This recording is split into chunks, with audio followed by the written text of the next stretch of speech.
All right, 7:05. Let's get started. Good evening, everyone. This is Al Salus. I lead Investream, and I'm excited to have you all join us on our special June webinar. Today is going to be a different topic.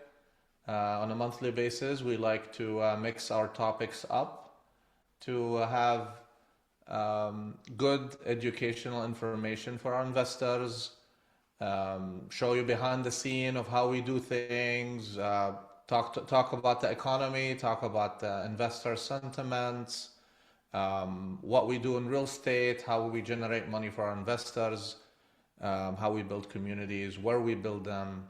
And this month, we're going to talk about our new Department of Investor Success and why we call it Investor Success. And we'll have fun talking about the investor success journey.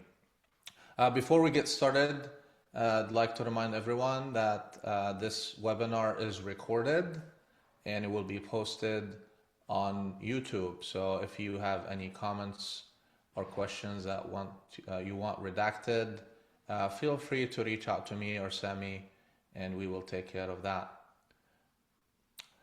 Just to get through the disclaimer of our presentation, all of our webinars are for educational purposes only, and don't take our words as financial or legal advice. Please consult with your financial and CPA, financial advisors, with legal advisors before you make any investment decisions.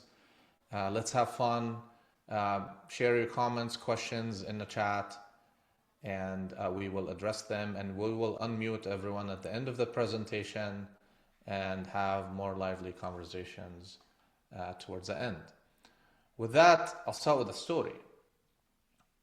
Maybe before I start with the story, I'll ask everyone in the meeting today to share some sales experience that they had recently that they didn't like. Maybe they were met by a salesperson who was trying to sell them a vacation timeshare, or I don't know, a used car sales engagement, or whatever is on your mind. When you see the salespeople pushy, they have a special agenda, they want to get that widget sold and move on to the next client. It's all going to be about engaging clients, working with people for today's topic. So if you can share in the comment a story or a thought around transactional salespeople, short-term relationships. I don't know what you like about it, but most definitely what do you hate about it? And then we'll share that also. I'll keep monitoring what you're sharing with us. All right, let's see. This is 19. I thought someone really liked me. Turned out they just wanted to sell me a medical elixir and get me to sell it to my friends. That's very typical. Marketing pyramids and selling schemes. What else you have?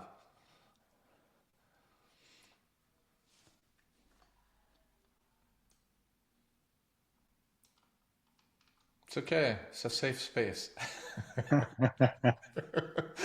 Timeshare people are very aggressive. Indeed, they are. They're like, they learn how to do pressure tactics. That's their actual game.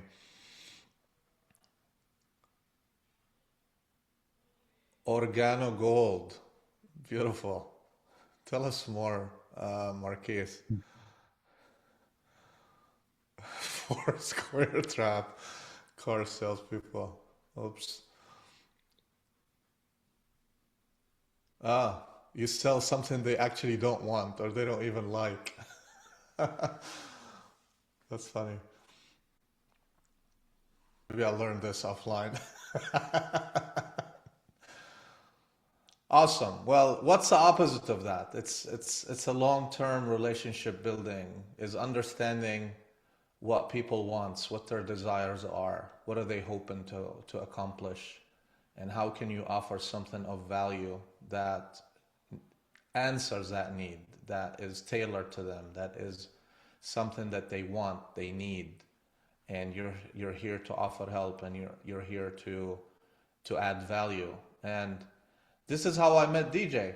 Back in the GE days, DJ was my favorite recruiter for my professionals in the software development space, in the product development side. And DJ and I built what I call a lasting relationship, a long-term lasting relationship. We worked together. We created creative ways of hiring and recruiting and screening and contract to hire ways of doing things and testing candidates and working them through the system. And as we built that relationship, we started getting better and better success and finding talent fast, placing them, and not having issues with the talent that DJ was sending my way. He really understood what I'm looking for, why I need them, when I need them, how to onboard them, how to make them part of the team, and eventually fully onboard them into my teams. And that started by DJ's ability to talk to me. What are you looking for? What is the other agencies offering? What do you hate about agencies? DG knew early on that I hated agencies day one. I don't want to deal with agencies. But he's like, hey, I'm not an agency. Hear me out. And so that started the relationship. We kept at it. I moved on to real estate. I moved on to Houston. He's in Oklahoma. I was in Oklahoma. Moved to Houston. We kept in touch. We didn't talk about business really. We were talking about just my Houston transition and what am I doing here. And then eventually DJ is watching what I'm doing in real estate, and we kept talking about my new journey outside of corporate, and shared a few thoughts, met a couple of times over Zoom. And DJ was interested in what we're doing. And we start talking about how can we create this culture in the investment world. So investment is not just what you see in the big financial advisor of like, hey, let's plan your retirement and put you in this shoebox solution for your retirement that is just age-based and risk-based, and here's a cookie-cutter solution for you, and I'm here for only the commission, and I don't know you after a couple of years. And said, how can we flip this into the investment world? And this is where the conversation started, where I was like, DJ, why don't you join Investream and help us build this magnificent thing, reach out to more investors, build that relationship with them, creating a new culture, and just sharing this upfront as a testimony of a relationship that lasted. DJ and I were much younger, and we actually both had hair We when had we hair. I was started the about to say that. relationship. And we didn't know where the relationship is going to take us. And here we are working in Investream and building the team and the culture and the organization. So this is just a testimony of how relationships should be built and how they lead to other things in the future. And with that, turn it to DJ, take it from here, hear from him how he's thinking about investor success for Investream and our relationship with the investors. Thanks, DJ. Yeah. Thanks, Al. I appreciate that. And, thanks everyone for joining us today. Very excited. As Al mentioned, my name is DJ. I live here in Oklahoma City, and lead the investor success team at Investream.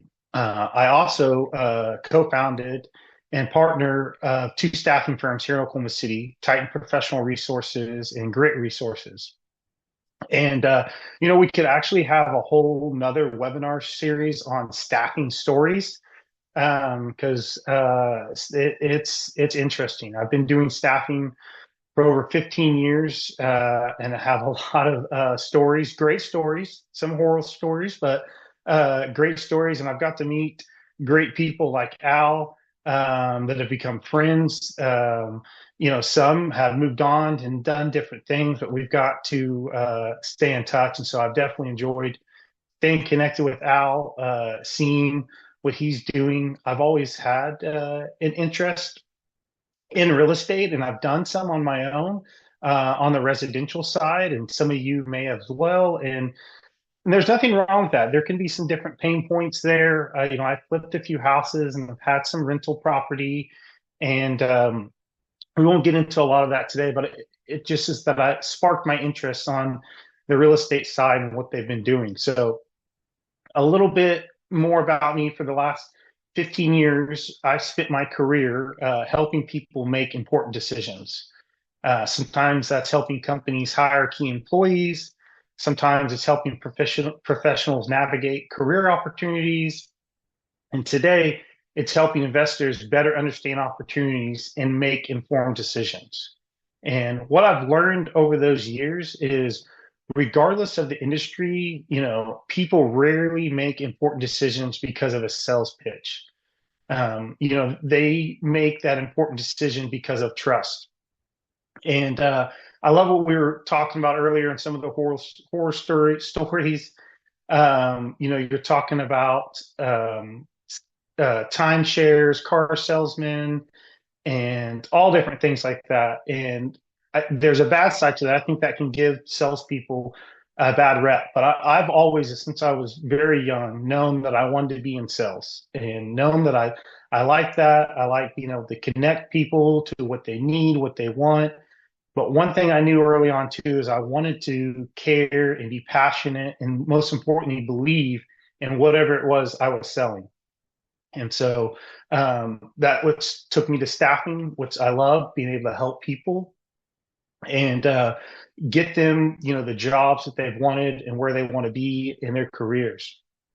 And one of the reasons I was excited to get involved with Investream is because that same philosophy already existed here.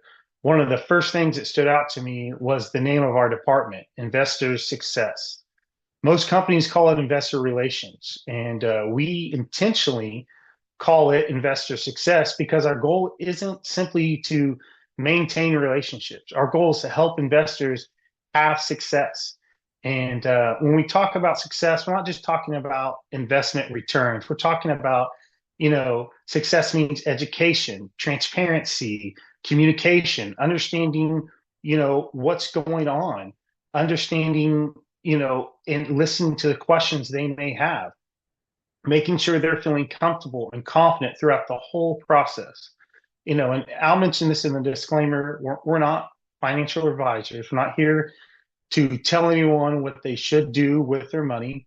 Our role is to provide information, answer questions, educate investors on opportunities, and build long-term relationships based on trust. And today's webinar isn't about selling anyone on a particular investment. It's just about sharing our philosophy and why we believe trust comes from transactions. Comes before transactions. So, the problem with transactions investing, I don't think it's just an investing problem. I think that it's a people problem. Whether it's investing in staffing, sales, business development, or networking, we've all experienced conversations where we felt like someone was more interested in what they could get from us than what we could get to know before getting to know us.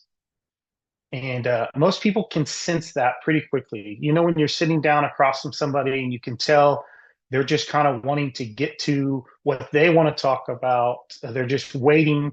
They're just listening long enough to when they can respond.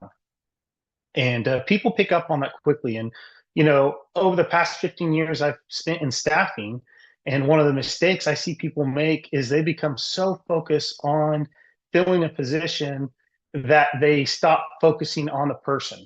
And that same thing can happen in investing. People become so focused on raising capital that they forget that there's a person sitting on the other side of the table for them. And you have to forgive me, I'm going to have to drink a lot of water. I've been under the weather. But a story around this is I had a dinner not too long ago, and I was sitting with some people I hadn't met before, and we were kind of going around the table, introducing ourselves, telling a little bit about ourselves, and it came to this gentleman who I hadn't met before, and he went to introduce himself, and one of the first things he said was, "Our minimum investment is $50 million." And he didn't, how you were there, I'm sure you remember, he hadn't even told us what his company is, what they do, so much as his last name. is he immediately came out with a transaction. And to be clear, there are plenty of successful firms that focus on large investments and have minimums that make sense for their business model. That wasn't what stuck with me. What stuck with me was that before we knew who he was, before we knew anything about his company, before what he built or anything like that, before the relationships had even started, the first thing we learned was a transaction. And I remember thinking, okay, that's interesting. That's how he wanted to start, is he just wanted to come out, and maybe that's, he wanted to make sure he felt that he was big enough to be at the table, or that thought he was important enough. And it just kind of stuck with me that that's sometimes how people can handle things without building the relationship. I have kids, two young boys, and so I always like to talk about kids with people. That's some of the first things. I talk about what's going on with them, what they're doing. Do they have kids? And I just believe people want to know, who they're doing business with before they decide whether they want to do business with you. People want to be valued before they want to be qualified. And the reality is that the relationships are almost always stronger when they come before a transaction. You need to have that interaction. You need to have that rapport to where you're talking, even if it's about the menu, what you're going to get, an appetizer, you've been here before, what you like, what you don't like. And there's a lot of different ways to go about that, to build that relationship, to find some joint interests with that person. And why Investream is relationship first. A lot of different things around that is, and to the dinner, it doesn't mean that large investments are bad. It just simply reinforced a philosophy that I've believed in for a long time. And I mentioned at the beginning, is relationships tend to last longer than transaction. Over the 15 plus years I've had, the best relationships are really not built overnight. Some of the best clients we have at Titan Grit in my staffing companies started with a coffee meeting, started with a lunch, started with a simple phone call. And a lot of times we didn't do business together for 6 months or even a year, because we wanted to build that relationship. I want to understand who they are, what they like, what they don't like. And from a staffing standpoint, you want to know how they hire, how they manage people, what they're going to be like, because you're going to be interacting and working with this person for so long. And so it's important to build that relationship, and that takes time. You don't want to rush that, because when you rush it, then there's going to come problems. Everything's going to kind of be exciting at first, but then when you get in there and you start eating lunch with somebody and you start going to meetings with them and doing these different things, and you figure out that they're a lot different than you thought they were, then there's going to cause some problems, some tension, and some different things like that. So, sometimes it's important to not always just think, I'm going to get, a sell from this first phone call. You need to think about, how can I understand this person? What can I learn from this conversation? And that's really why we call our department Investor Success, because our goal isn't just to maintain relationships. Our goal is to really, maintain relationships after someone invests. We want to help people have a successful experience before, during, and after the investment. And what does success mean to us? It means to understanding who we are, what we do, the opportunities that we're in, the risks, making sure that they have questions that have been answered, the transparency, communication, that we're feeling comfortable with decisions that they're making. And we'd rather build a relationship that lasts 10 years than force a decision that happens in 10 minutes. And so when I talk about that, I think it's important that you have that time, that you get to know somebody and you just kind of slow down and listen to them, find out who they are, find some joint interest, and really get to know them. And that's what we want to do. here at Investream, that's what's important to us, is understanding everything there is, about this person, what their concerns may be, what their risks are, and why they're doing this and why they're looking to invest. So, you know, understanding the investor beyond the investment. And one thing I've learned over the years is that two people can look at the exact same opportunity and see it completely differently. And it's not because one is right or that one is wrong. Excuse me. As I get older, it's tougher to get over the sickness. I was talking to a client about that today, and I was sick over the weekend and Monday, and I was like, sometimes I wonder if I'm just never going to get better. It just lasts for so long. Um, but as I mentioned, something I've learned over the years is that two people can look at something and it's the same thing and it's completely different. Not because one is right and one is wrong, but because there's different people with different goals, experience, concerns, and priorities. In staffing, I've learned very quickly that not every candidate wants the same thing. Some people are chasing growth, some people want stability, more money, flexibility, some care more about the culture, some more about the full package as far as benefits. And it's funny, I think of a story about staffing. Early on in my career, I was helping a software developer, find a position. And I was really excited because I'd gotten this position for them and it was more money than what they were making in their current position. So I was like, this is a done deal. I know they're going to accept this role. It's more money. Why would they not accept it? And I go to present it to them, and I'm telling them all about it, and I'm all excited. And at the end of the day, they didn't accept the role, and I learned a lot from them. And the reason they didn't accept the role was because the company that they were going to go to did not provide covered parking, and they wanted covered parking. That was important to them. But I didn't take the time to learn that, to understand that that's something that they need. I just thought, well, it's more money. Surely they're going to want to take this position. And so I learned that early in my career is that it's not always what we think. There's so much more, so many drivers. And investors are exactly the same way. Some of us are focused on cash flow. Some are focused on long-term appreciation. Some are building generational wealth. Some are preparing for retirement. Some are experienced, and some of us are doing this for the very first time ever. So we have to also recognize that people communicate differently. Some investors want every update possible. Others tell me, if everything's good, call me next quarter, DJ. Some want to talk to you every day. And it's the same thing on the staffing side. Candidates sometimes want to talk to you every day. They want to know what's going on. Where have you sent my resume? Have they asked for an interview? And some say, hey, just call me and tell me the time that I need to be there. And so you've got to treat each person differently and know that. And, neither approach is wrong. It's better that we understand people. The better we understand people, the better we can serve them. And investing isn't just about money. It's about what people are trying to accomplish with that money.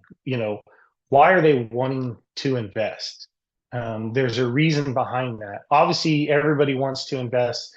They've worked hard to have some extra capital to where they can look at some alternative investments and they want to get a return on that investment.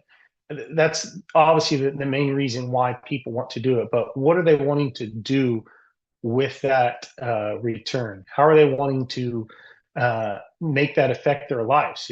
Maybe they're getting older, they're thinking about retirement, or they're starting a family and they're thinking about college, or in my case, I've got my oldest son is 13 and he's going to be 16 soon. So I'm already thinking about driving and the cost of insurance and all those things that are going to come with it and wanting to be prepared for that.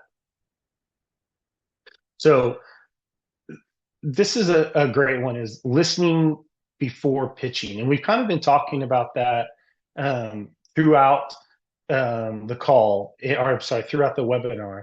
is we want to make sure that we're understanding what they need.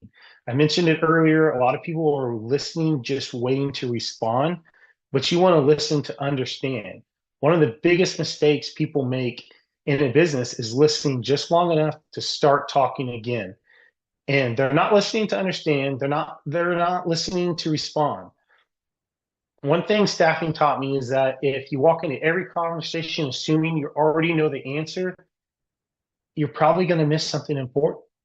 And investors is no different. So it took me a little while early in my career to understand that it's okay to not have the answers. It's okay to tell somebody, hey, I'm not for sure on that, or in the staffing, they're talking to me about a technology. I don't understand that. Tell me a little bit more about it. Give me some information so that way I can understand it. So that way I don't need to do it. I'm not a technical person, but I want to try to better understand it so that way I can go out and find you the people that can do it. And so, just making sure we're not having rigid scripts. I'm not a big believer in just reading from a script. I think it's important to have a template and some things to follow, and it's kind of like an 80-20 rule.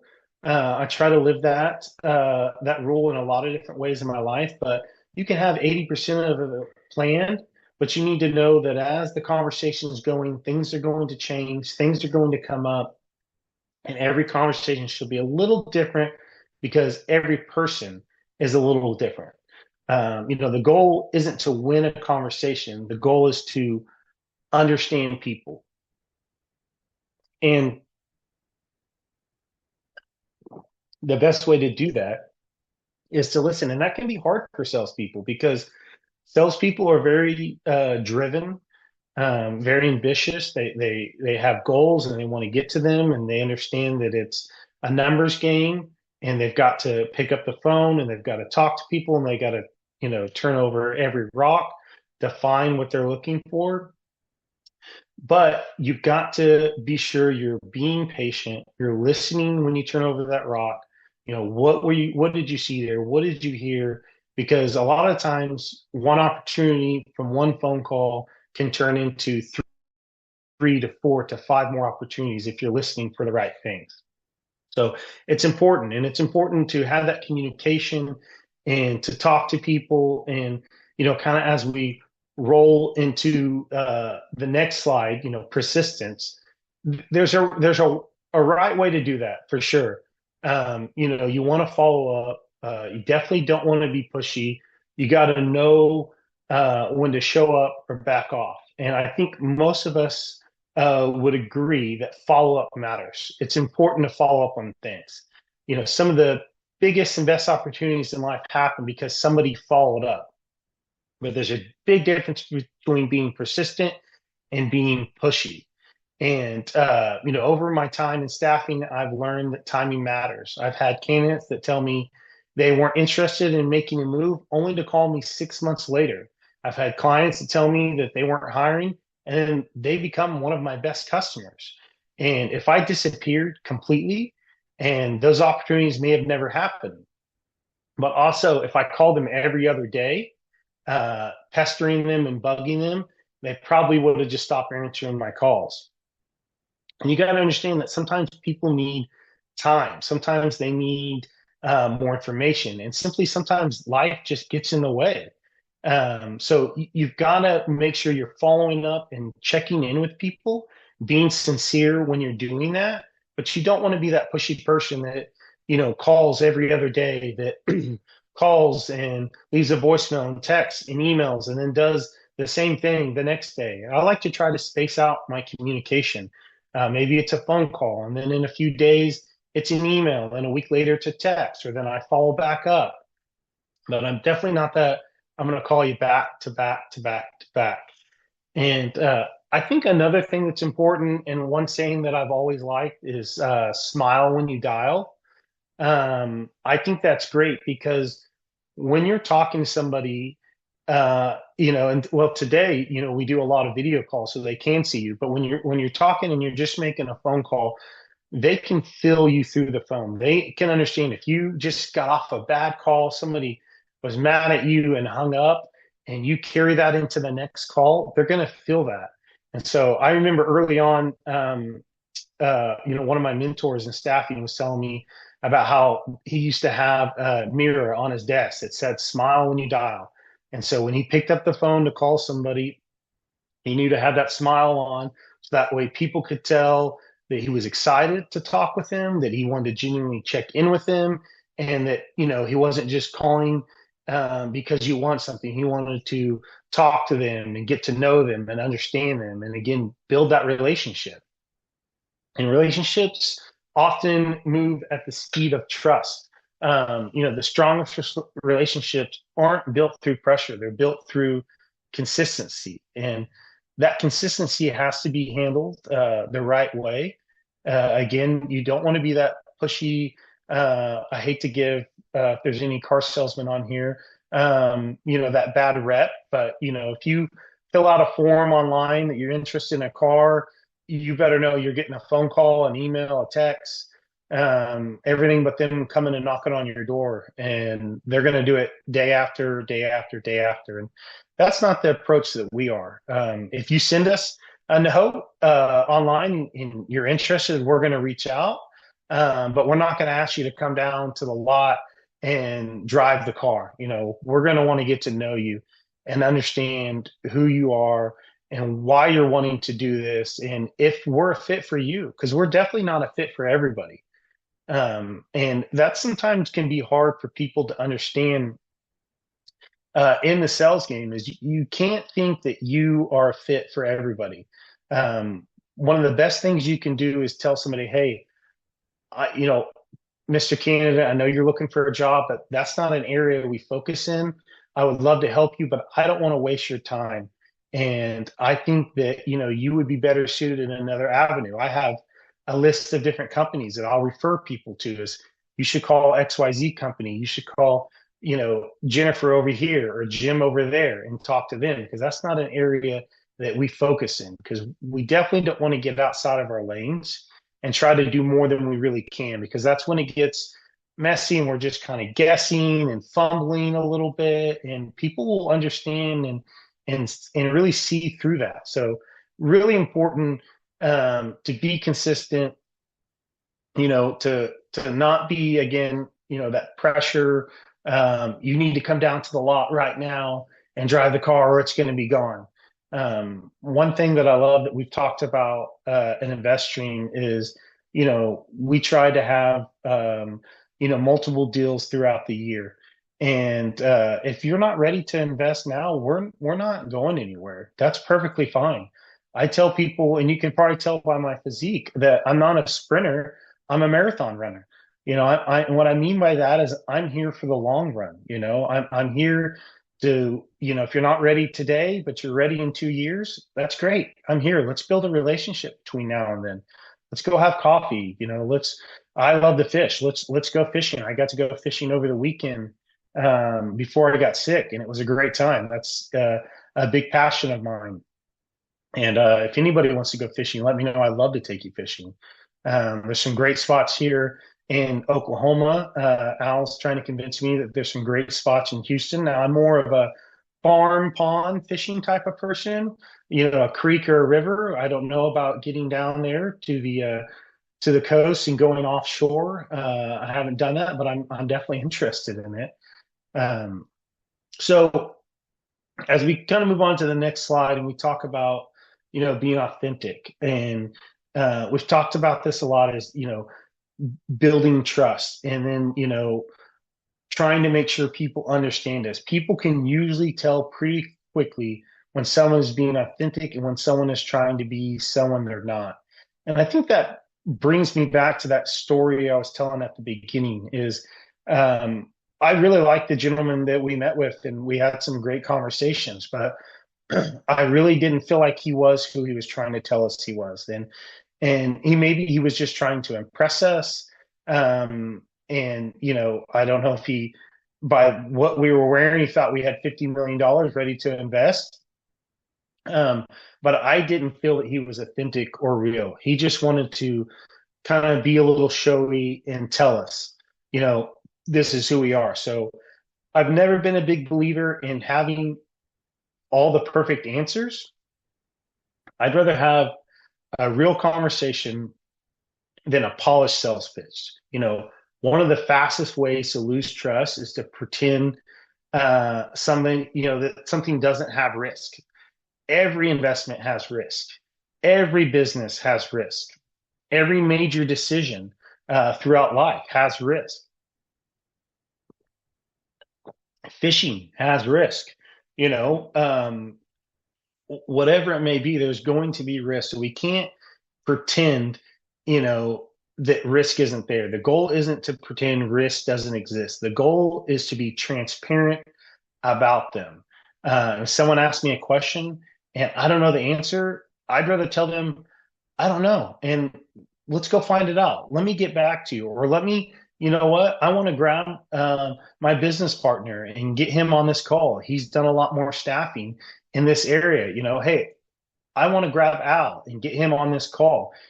He's done a lot more on these, you know, maybe it's medical buildings and you want to talk more about that. I don't have all the answers, but I do believe that I can get the answers and I can find you the people that has those answers to get you to what you need to understand that there is going to be risk and we can help work through that by understanding and figuring it out. And people respect honesty. You know, that goes back to what I was saying earlier about staffing and having to tell people, no, you know, I can't help you. Whether maybe they have a resume and their job history is really jumpy, and you know, our clients aren't going to want to see that. And we could tell them that we don't have a job available right now, and they're going to call back in a week, and they're going to continue to do that, and they're going to continue to get their hopes up. Or we could be honest and transparent, and it may not be what they want to hear at the moment. That hey, we're not the best avenue for you right now. You've got a little bit of a jumpy job history. What I would recommend is to stay where you are a little bit longer, continue to build up some skills, get some certifications, and then come back to us and we'll be here to help. And although they may not want to hear that right then in that second, they're going to respect the honesty that we gave them. You know, and trust isn't built with everything goes perfectly. Trust is built when people know they're getting the truth. I think that that's another thing, and this is a whole nother webinar we could do on relationships is in marriage. You know, marriage is not going to be perfect, especially when you have kids and you have different opinions on what time they should come in from playing outside, or if they should do their homework right after school or in the evening time. You know, you got to understand that not everything's going to be perfect. Not everything's going to go how it needs to go. Understand that there's going to be risks, that things are going to happen, and let's talk about them and be ready and prepared for them. You know, life is not perfect. It throws a lot of curveballs, and that's okay. You just have to be ready to hit a curveball, to know what a curveball is, and have the tools in your tool belt to handle that and take those on. So, you know, as we kind of move on here and we're talking about understanding, you know, the investor psychology, you know, most investors' concerns aren't really about numbers. They're about uncertainty. You know, whether someone is looking at their first investment or their fifth investment, there's usually a few questions running through their mind. Am I going to lose my money? Is this legitimate? Can I trust these people? Can I trust this process? What happens if the market changes? You know, those are smart questions. People aren't looking for guarantees. They're looking for confidence in the people they're working with. And one of our jobs at Investor Success with Investream is to eliminate the uncertainty. You know, we can't, I'm sorry, isn't to eliminate the uncertainty. We can't do that. That's impossible. Our role is to help people better understand it. You know, what we were talking about earlier in the risk, you know, we're not in the business of removing risk. We're in the business of helping people understand it.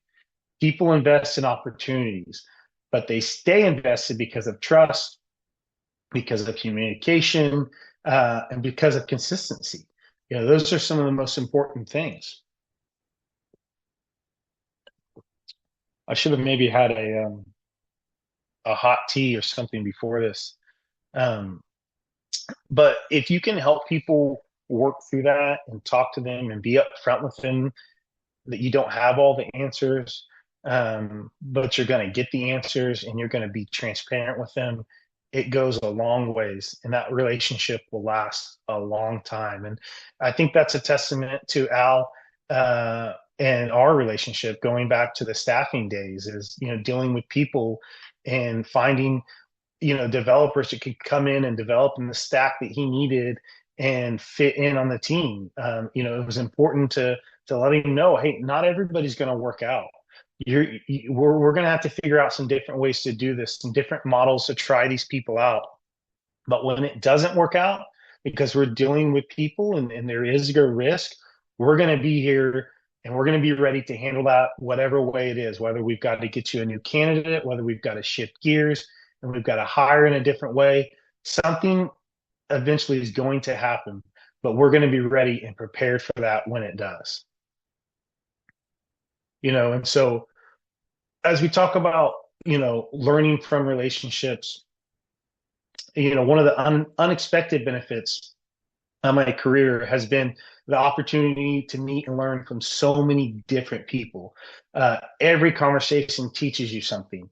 I've had the privilege of meeting successful business owners, entrepreneurs, investors, executives, and leaders from all walks of life. I think that's what's been really great for me, especially in staffing, is you get to meet with all these businesses that you never knew existed. All these companies that you don't learn about. We're not working with the Amazon, Walmart, and Target. Those are the companies you hear about all the time. We're working with companies that are building, maybe it's software for the manufacturing or the POS systems or different things like that, and getting to find out and talk to those people and understand who they are and what they're doing, and learning from them.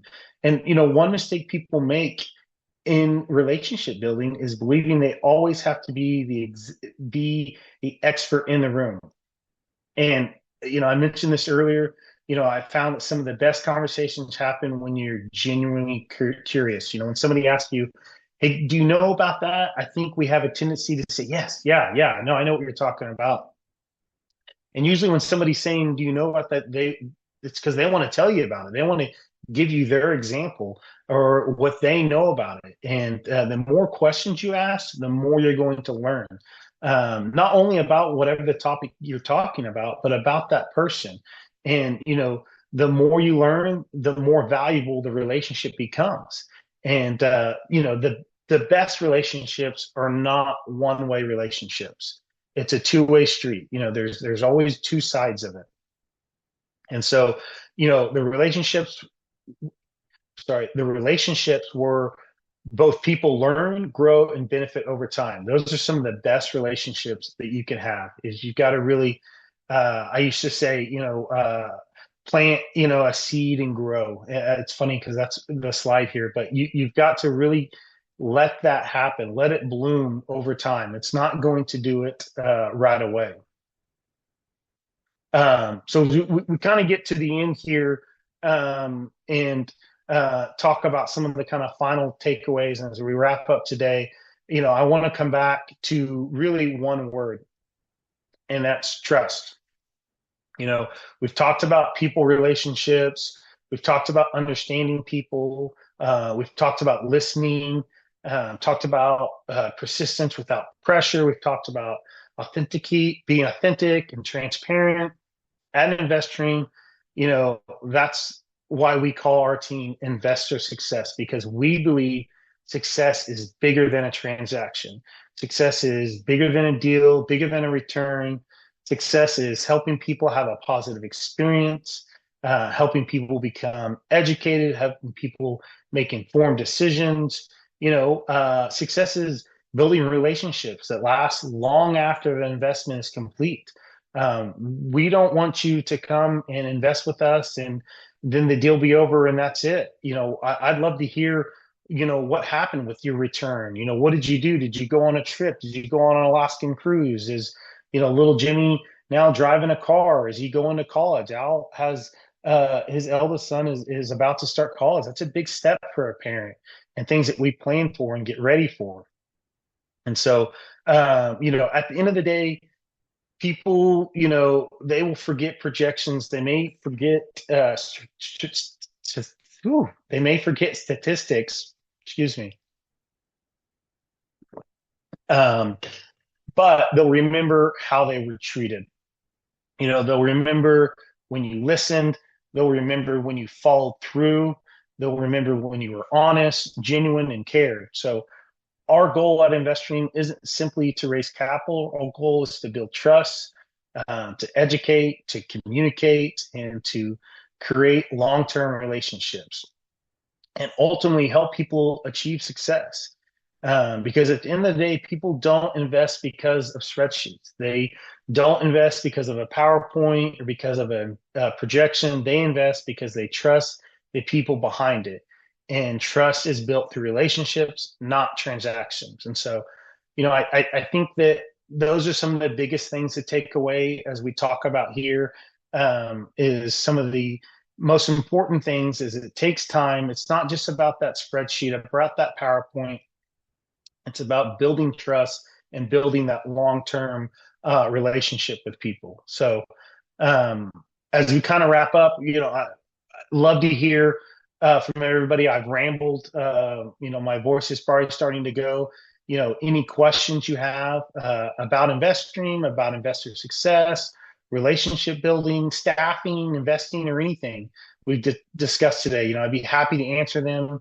And I definitely don't know all the answers. And I'll be the first to tell you, I don't know it, but I'll go get it.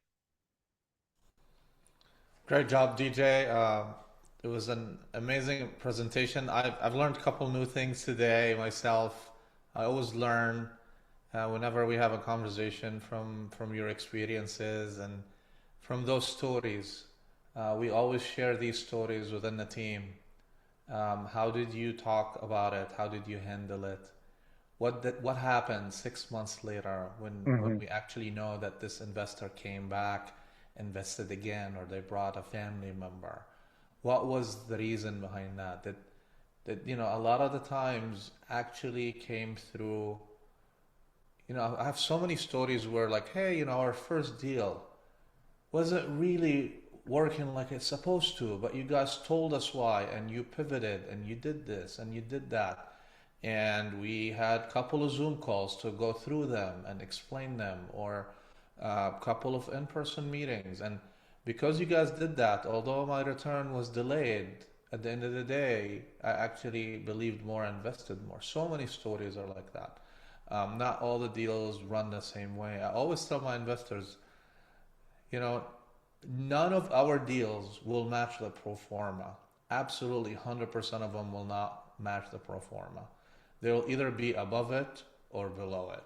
And so that's why it's called pro forma. It's a projection. Yeah, we do our job to um, share our assumptions and market data behind them and why we make these decisions and what do they mean and what are the risks like DJ mentioned. But it comes down to like, do you understand what you're doing here? Or are you comfortable? Are you ready?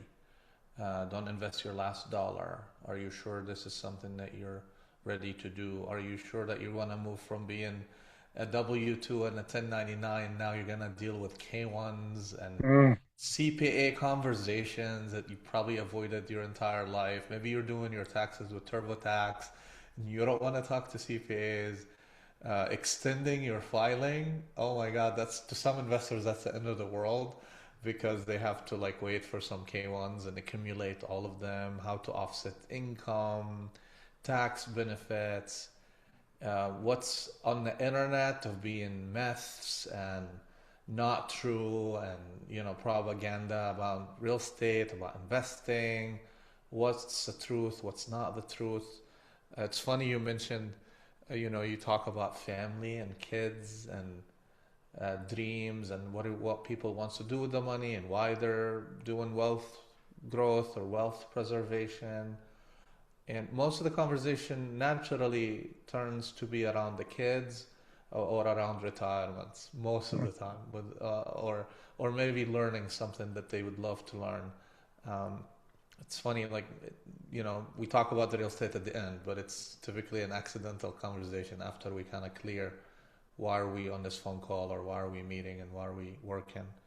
One of the things that DJ mentioned to me when we met after we started talking Investream talk is how do we learn from like the software business.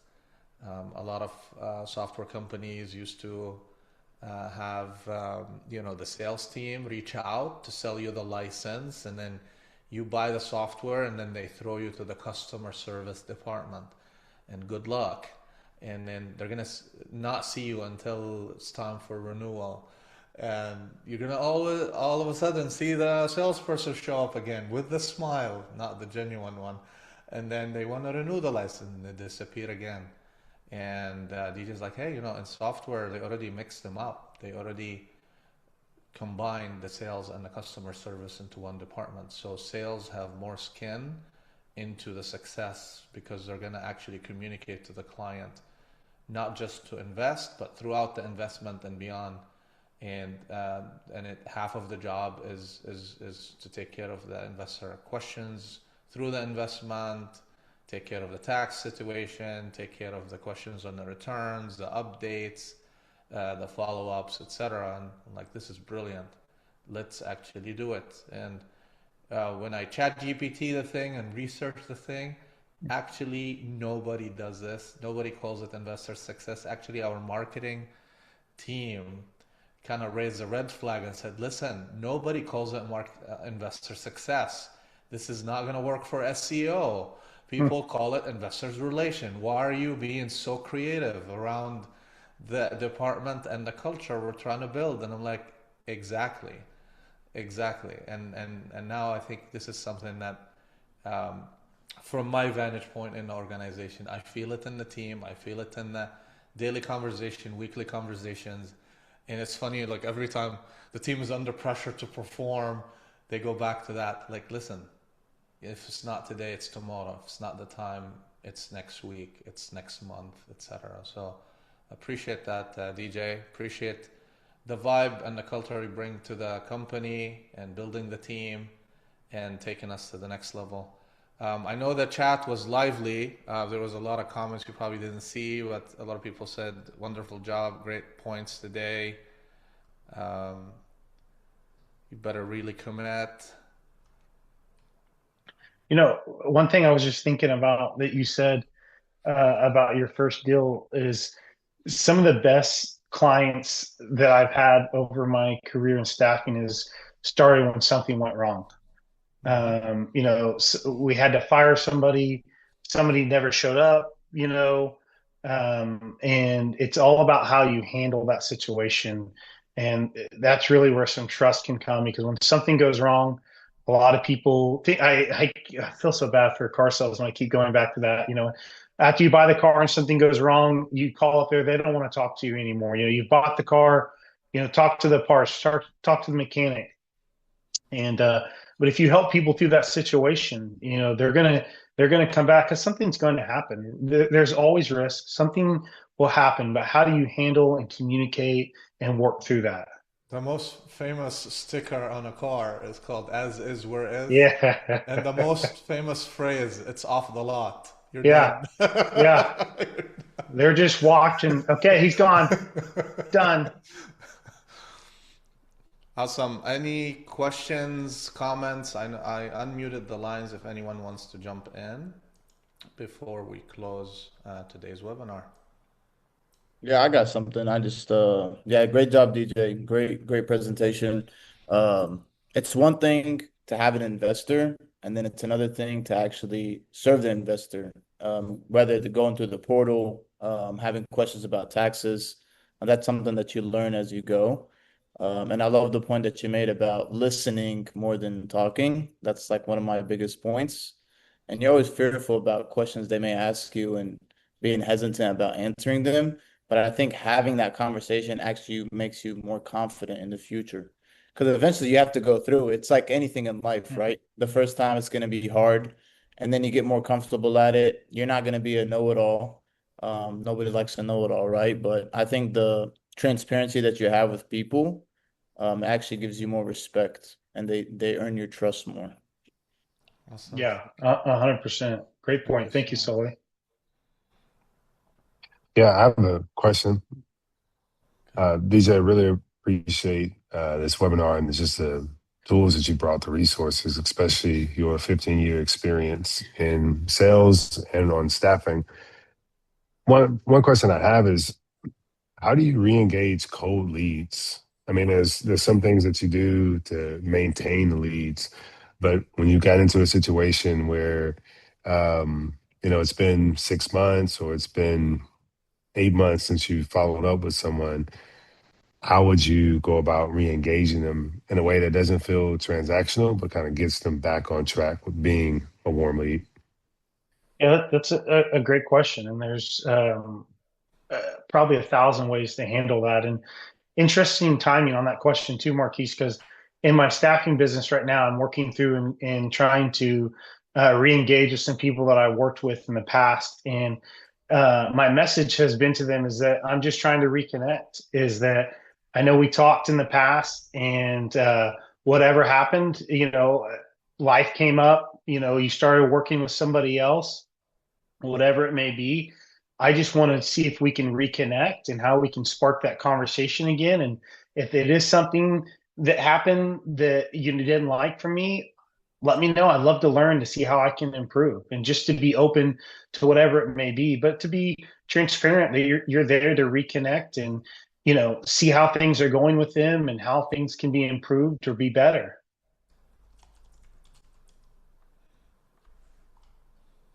Great. Thank I can jump in here, Marquis, too. Sometimes you don't need to.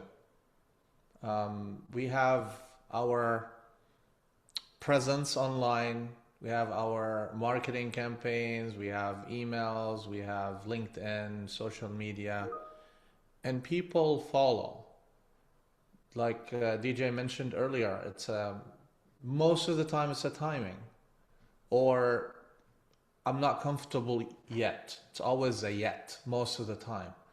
And so you may feel that they're cold, but they're not. Some of my investors, close friends and family, did not invest until year 4 of Investream. They were like, yeah, do your thing. Let's see where you go. And then 3, 4, 5 years later, they came in and like, hey, I'm ready to invest. Like, what? We didn't pitch a deal. Like, you just like randomly meet some people and they be like, hey, kind of interesting when I visited Oklahoma this summer, so many casual conversation with people I've never met. We're talking about Investream. I'm like, excuse me, who are you? And learning how they learn about Investream and where the relationship started and how they're following us and what they're talking about and I was like, hey, I've been doing this and I'm following you guys online and I've talked to so many people about investing, but I always knew that it wasn't the right timing, so I didn't want to bother you until it's the right timing. Like DJ said, like some of the clients that you think they'll never invest, they end up your best investors, and some of the clients you think they're gonna invest, they're never gonna invest. So it's just like you don't prescribe the relationship, you see where it goes. But a simple follow up, genuine follow up on their next steps that they shared with you earlier is always a good tip. Like they told you about um, their next milestone in their career, or a journey that they're gonna do, or a cruise that they wanna be on, or something like it's genuine. It's something that you follow up on that you remember out of the last conversation, as opposed to, hey, we have a new deal, you want to take a look at it. Like, you always remember me when you have a deal. No, you want to remember me when you don't have a deal, that kind of thing. So Great question. Thank you. thank you, Marcus. I've got a quick question as well, and great job, DJ. Pleasure to meet you through this forum as well. Yeah. So I'm more curious, like obviously real estate is a really long-term game. These investor relationships can span years. So how do you maintain this trust with your investors, over the long period where, there might not be immediate returns or, any really major updates? Just curious your thoughts on that. Yeah, I think that's a great question and great to meet you as well. Um, is, sometimes there's not going to be an update. And so then there's not a reason to call. But I think the important thing is even when there's not an update, is reaching out and calling and talking to somebody and telling them, hey, don't have an update, nothing has changed yet, but just making sure that you're still present and they still know that you're there and communicating them with them throughout the process. And so as you build that relationship, you learn more about them. And so maybe in February they were telling you they were going on a trip in the summer, and so you note that down in your CRM, and then after the summer you follow up to see how that trip went, and that was your reason to call and talk to them. And so you've got to find those different little nuggets, so that way when you're calling, if there's not an update, you can just be able to talk and chat with them. I'm trying to think of this one in particular, but Marquise had a great story about this. He can share it about somebody that I believe was working in San Antonio and had told him something, and then he called just to check in with him, and the guy really appreciate that. I don't want to butcher that story, Marquise, but I think it's a great story. I'd love for you to share it. It's actually ironic that you're talking about it because I just got a text message from him recently, and tonight I Yeah. responded to him. And he said, "Hey man, is there anything I could do for you?" And I finally got an answer to him. And I was like, here's what we're looking for. If you know anybody, because we have this thing coming up. I don't know if I can say it now because this is being recorded, but we have this thing coming up, right? That we're launched in late summer. And he said, and then I asked him, "You want me to send you the company profile?" He was like, yeah, send it to me. So I sent him the company profile. So the way that relationship kind of got started is just seeing that we were in similar networks, got connected to him, brought in Al to scale it up, and then just kind of maintain and nurture those relationships. And then like every 2 months or so, just reach out to him. How's life going? Following one of those natural connections that we have through faith or family. And then recently, I just called him out of the blue, and I didn't want anything similar to what you were saying, DJ, and how you've coached us. Just really be personal, really be relational, and that left a positive impact on him, and it stuck with him. And so his response to me immediately after was like, "Dude, I appreciate that so much. Like that meant the world to me." And so, a couple of weeks later, he texted me and said, "Hey, is there anything that he actually told me, here's a deal that I have. Would love to partner with you guys on it." And I'm like, "Hey, this is in our market." And he said, "Man, no worries, but is there anything I can do for you?" And then that's when I said, "Hey, we're looking for these type of investors for this type of project." And I sent the company profile.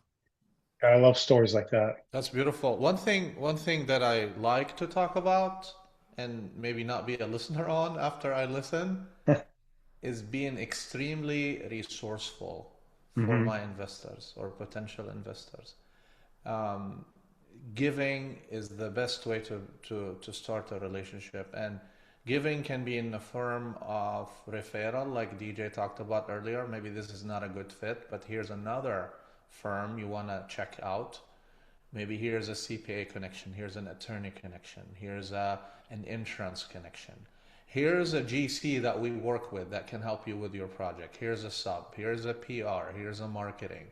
Here's something that you can benefit from today before we even talk about anything in our relationship. So adding value day one and being extremely resourceful is huge.